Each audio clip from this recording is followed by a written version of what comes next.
Good evening. My name is Dr. Evan Bloom. I am the Acting Public Health Officer for Lake County, and I wanted to speak with you this evening regarding the COVID-19 update for this week, 4/19. So I wanted to first talk with you regarding how cases were doing, talk to you a little bit about the tier that we're in, and then the vaccination status of our county. So first, let's talk about cases. So as far as cases are going, we're still doing pretty well. Our cases remain somewhat flat in the case number, although they are plateauing. And so we're going to be keeping a close eye on the case numbers to make sure that we're not trending in an upward direction. As far as variants of COVID-19, there are variants known to be within the county as part of those types of COVID-19 that are circulating. However, we still see robust immune response from those who are vaccinated, and we have not seen any significant numbers of breakthrough cases of these variants when people are vaccinated. So just another reason that if you aren't vaccinated, please get vaccinated. As far as our tier and our restrictions that are placed on our lives and our businesses, we are now currently solidly in the orange tier officially and with our metrics. So we should continue to enjoy somewhat more laid back restrictions than we saw previously when we were in the red tier. Our next step would be in the yellow tier, which would even loosen those restrictions more, but that would require quite a decrease in the numbers that we are seeing now in both our case rates and our testing positivity, which I will talk more about a little bit later. As far as our vaccination status, we continue to have a vaccine surplus. Most of that vaccine surplus is the Moderna vaccine. Some of it is Pfizer and Johnson & Johnson. Johnson & Johnson is still on hold at this point. But there is certainly a vaccine surplus. So please, again, if you are considering getting vaccinated, we certainly have enough. So please, go to My Turn and get vaccinated. This is the best protection that we can offer our residents in the county to avoid getting sick with COVID-19. And with that, I would like to turn it over at this point to our fantastic epidemiologist, Sarah, to further delve into the week's data and the most up-to-date data about where we are as a county. Thank you, Dr. Bloom. Hi, everyone. I'd like to just share a couple of slides to give you some highlights of what's happening at the state level, as well as a little bit closer look at what's happening in Lake County. To start, on the left, we're continuing to track the testing rate statewide, and we saw for the first time a slight increase in the testing rate this week compared to the previous week. Than we have in a while since the dramatic decline in testing after the surge we experienced earlier this year. Fortunately, we continue to see a really low test positivity rate. So the 7-day rate is 1.3%. And as you can see from this graph on the right, that is the lowest testing positivity we've had since the beginning of the pandemic. And this is continues to be a really promising indicator. On the left, we're looking at the total number of cases that have been confirmed statewide, which is over 3.6 million cases since the beginning of the pandemic. But again, continue to see a low case rate statewide. So it's been at about 5 cases per 100,000 about for the last couple of weeks. So starting to plateau statewide. And our case rate has been very similar to this the last couple of weeks. And then on the right, we're showing the number of confirmed deaths from COVID-19, almost 60,000 statewide. As Dr. Bloom said, we are solidly in the orange tier, which indicates moderate transmission throughout the County. So the most recent metrics were announced and tiers were announced today earlier by the California Department of Public Health. And they were based on data from April 4th through the 10th, where Lake County had a daily case rate of about 5.7 per 100,000 and a testing positivity of 3.4%. And the map shown here shows you the tier assignments or the tier status for the 58 counties in the state.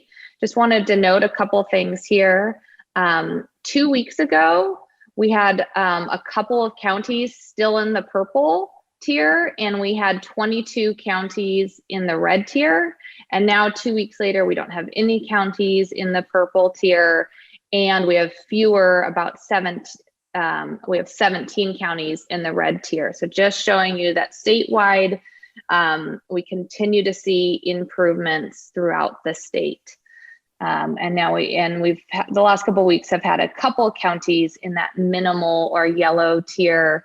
But like Dr. Bloom mentioned, we'd have to have a very low, only a couple of cases per week to reach that yellow tier. And so we believe we'll be solidly in the orange tier for at least another couple of weeks.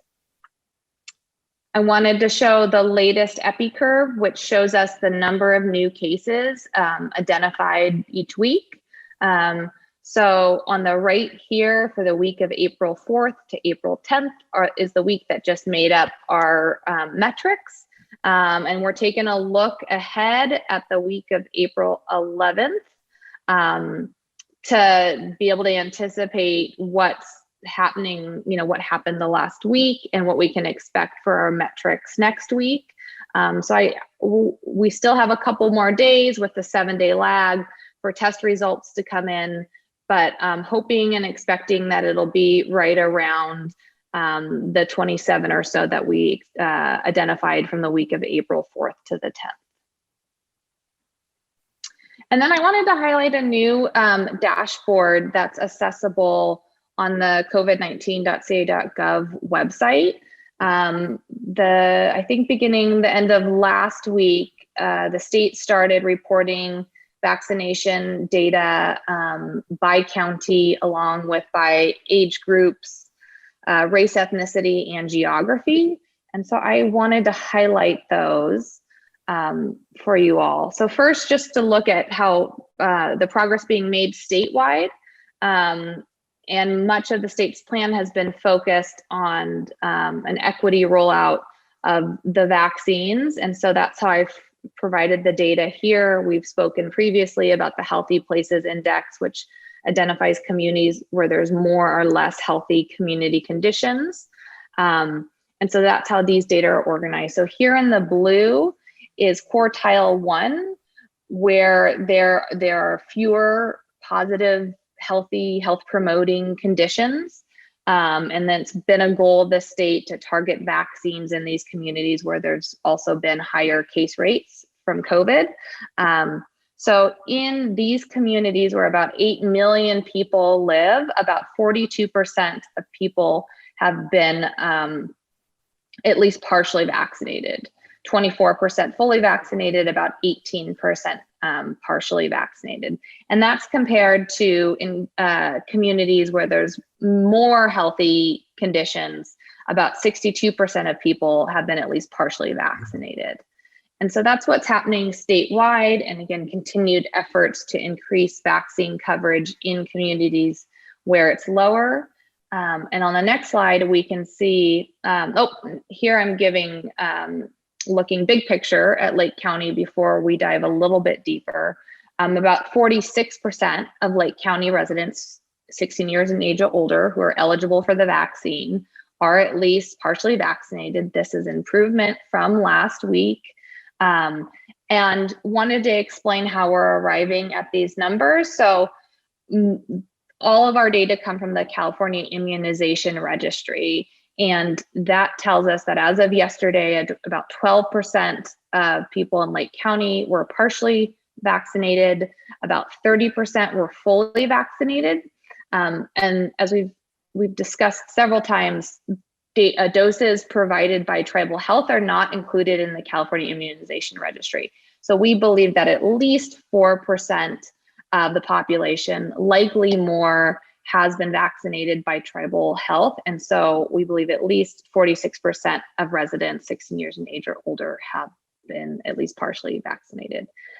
This map that I'm highlighting on the right is a new resource from the state. If you're interested, if you want to dive deeper into the specific zip code that you live in and what vaccination coverage looks like. And this will be updated by the state every Monday.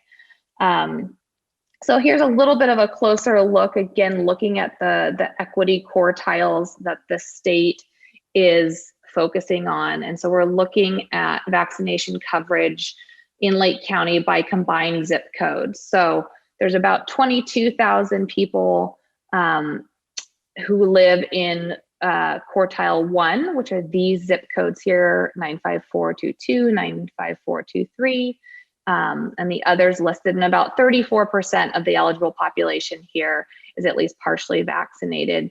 And that's compared to about 46% of the eligible population vaccinated in these zip codes. So I just wanted to highlight that for you. These data are available, will be updated, and can be a resource for you if you're interested. And just lastly, wanted to show you progress by age group, and note that there's been a change here in the data source used by the state. So first, what we see from this graph, or what stands out to me, is that 47%, nearly half of people over the age of 65 in Lake County are fully vaccinated, which is wonderful progress. And about 10% of people over 65 are partially vaccinated. So altogether, about 57% of people over the age of 65 are at least partially vaccinated and partially protected. This is a shift from how we reported the data last week. The state has made the decision to go with a different data source for the population denominator. So previously, we were using the US Census Bureau American Community Survey population estimates, and those are annual estimates that the census provides. And there's another commonly used data source, which is the California Department of Finance population projections and estimates. And both are used for varying reasons throughout public health and healthcare. And the state has made the decision that they believe the Department of Finance estimates and projections are a more sound estimate. So they're now using that for the population denominator for these age groups. And why I'm stressing it is because previously, or last week, I had reported that about 66% of people over the age of 65 were at least partially vaccinated. And now I'm reporting about 57%. And that is because of the change in that we're now using the Department of Finance estimates, which we believe are more accurate. And so that's the change there. We will continue to report it in alignment with the state. And note that this is not for small counties. When we do surveys, there's always, for for small and large counties, when we do surveys, there's always a margin of error because we are not talking to every person. And so there can be sampling error. And so it's for small counties, there sometimes can be a larger margin of error, which is why we see this difference here. For larger counties, don't often see such a big difference. But now that we've selected the data source, we will continue to use that data source, and it's just as useful as helping us track our progress towards our goals to getting as many people vaccinated as we can. So I'll end there, and thank you all for your attention. Thank you, Sarah. That was very helpful and informative. As always, able to take the data and make it digestible and understandable. So thank you very much for that. So just wanted to continue to discuss just slightly what Sarah was saying regarding the data sources, because it is different this week. So we want to make sure that there's not confusion about this because the numbers are slightly different. The change is because the state has decided to use a different data source, which is the Department of Finance, for the age-based groups as opposed to the Census Bureau data. When we talk about some of the other resources, we're also still using some of the Census Bureau data, but for the age data, we are now, to remain in alignment with the state, are using the Department of Finance data, which does not make a big change, but still you see a slightly different percentage when we talk about how many people are vaccinated in what age groups. So this is actually ultimately a good thing for Lake County, because it allows us to actually get further specifics regarding our county population and better estimates about who is vaccinated and in what categories. So although the numbers may have decreased just slightly, it gives us as a county a better understanding of who is getting vaccinated and where. So ultimately, I actually think that this is a better data set for us to use, which we will going forward. So ultimately, again, with the cases, we are relatively stable at this point. We are fairly plateaued for the past couple of weeks. We were on a downtrend for a long period, but now with the relatively few cases that we have in the county, we're fairly stable. A little up, little down, little up, little down, but we're not on a trend up and we're not on a trend down. So we're going to be keeping an eye fairly closely on this because in the past, sometimes when there's a plateau, it means that actually the cases are going to start to rise. I certainly am not making that statement at this time, but we're definitely going to keep a close eye on that. Also, I wanted to mention one more time that we have not seen any significant numbers of breakthrough cases, meaning that for those vaccinated, we have not seen any significant numbers of infections. So please, again, another reason to become vaccinated to protect yourself and your loved ones.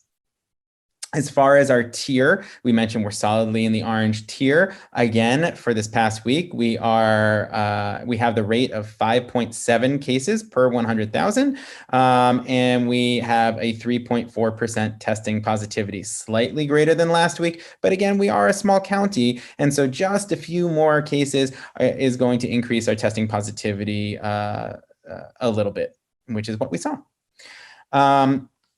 Regarding the tier that we're in, again, we are in the orange tier. So enough is said about that. I think that we know that we are in the orange tier already, but for those who are interested, there were a number of changes regarding the restrictions. And so I encourage you that if you wish to know more about the restrictions in the orange tier as to what they were previously in the red tier, to go to covid19.ca.gov for an exhaustive list of this.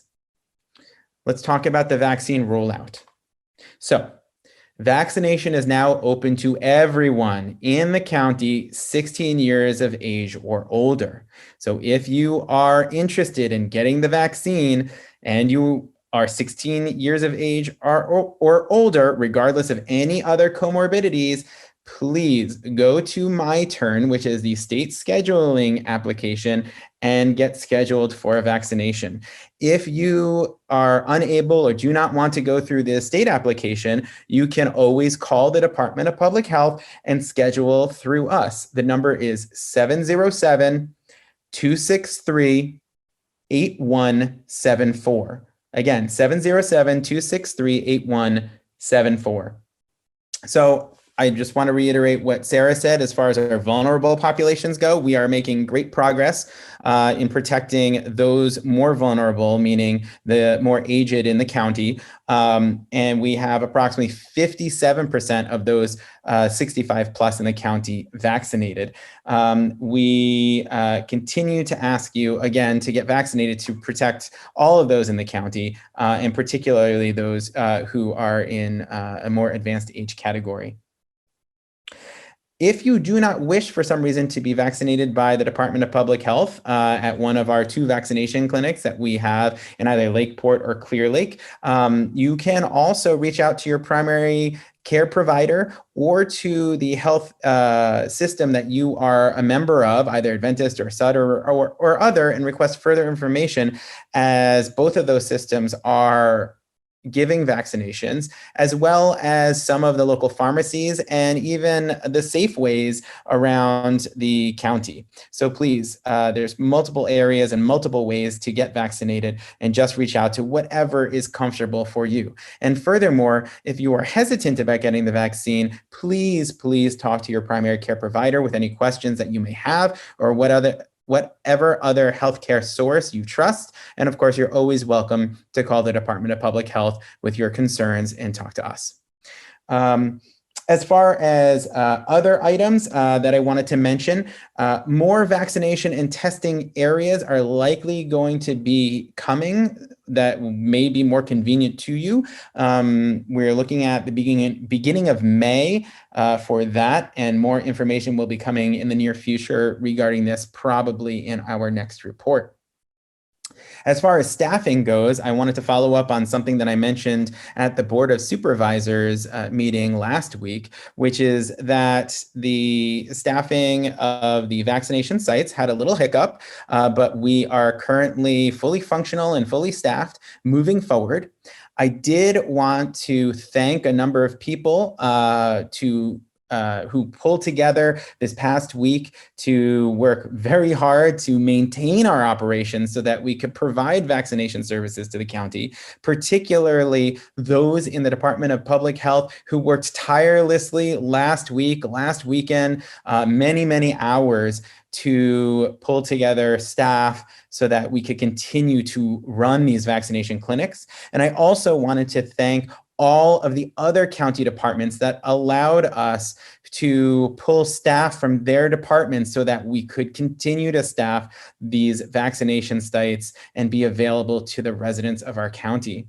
Lastly, I wanted to thank the California Department of Public Health, as well as our local staffing agencies who allowed us to continue to work creating these vaccination sites and operations, to continue these operations so that we can provide this vaccination service for the county moving forward.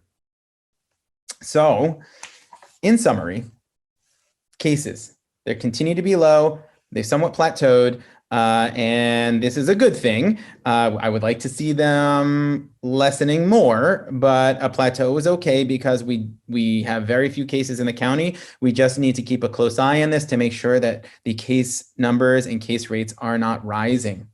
We are solidly in the orange tier and will likely continue to be so for a number of weeks, as Sarah had mentioned. And our next step forward would be to the yellow tier. However, the yellow tier would require significantly improved metrics and reduced case numbers and testing positivity, which would require a lot more work to reduce to that level. We are certainly working towards that. However, I anticipate that that will not happen for a number of weeks, if at all. And therefore, we are saying, again, please get vaccinated if you are thinking at all about doing so, as this is your best protection and the best way to get us back to some sort of degree of normalcy where we were prior to COVID-19.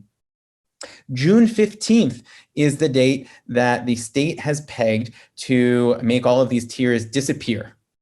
And after that point, there will be generalized guidance ongoing for your protection and the protection of all of the state regarding COVID-19. More about that will be coming in the future as the state releases that guidance, but June 15th is the date where we go beyond the blueprint of this tier system into the next phase. More about that to come in the future when we receive more guidance from the state about this. As far as vaccination rates, as Sarah had mentioned, we are doing well. We are about 43% overall with at least partially vaccinated within the county. And as we mentioned before, about 57% with those 65 plus. So we are doing a good job, but we still have far to go. Please get vaccinated. Our goal still remains to vaccinate fully 70% of the county. So you can see we still have quite a bit of work to do, but we're getting there. We're getting there. Hopefully, this will lead to further vaccination throughout the county and further demand for our vaccines, as we do have a vaccine surplus. And we certainly, at this point, do have operations running, and they will be expanding in the near future. As I mentioned, staffing is now stable, and we have a mixed model of local and state staffing to help us continue our vaccination services throughout the next coming weeks. And with that, I will finish this report. Thank you very much for listening. And if you have any further questions, please don't hesitate to call the Department of Public Health or reach out to your primary care physician. Thank you very much, and good health to everyone.